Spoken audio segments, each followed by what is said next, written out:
Now, in honor of Jewish American History Month, we're taking a look at a local business that truly captures the spirit of the American dream. Sol Rosenberg escaped the Holocaust and started a business in Monroe.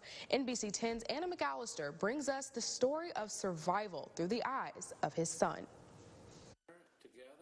As Jackie Rosenberg reflects about his beloved father, he says he can never forget the struggles he went through trying to open up his business, Sol's Pipe and Steel. Barely 23 years old when he came to this country, could barely speak English. He had an extreme desire to succeed. Rosenberg says his father and his mother Tola lost their entire family during World War II. Both my parents went through the Holocaust. Yes, he survived 6 concentration camps, as well as the Warsaw Ghetto Uprising. In hopes of a better life, the Rosenbergs came to the United States when Tola was pregnant with Jackie.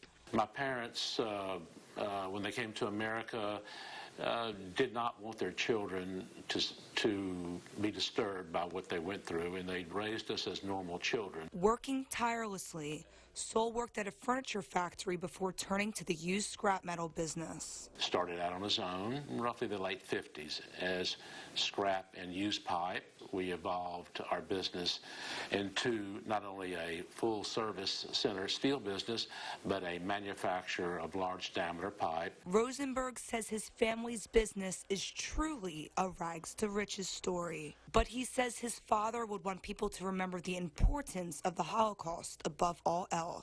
What he wanted to impart above all things is that we should never, ever forget what happened. Reporting in Monroe, Anna McAllister, NBC 10, your local news leader.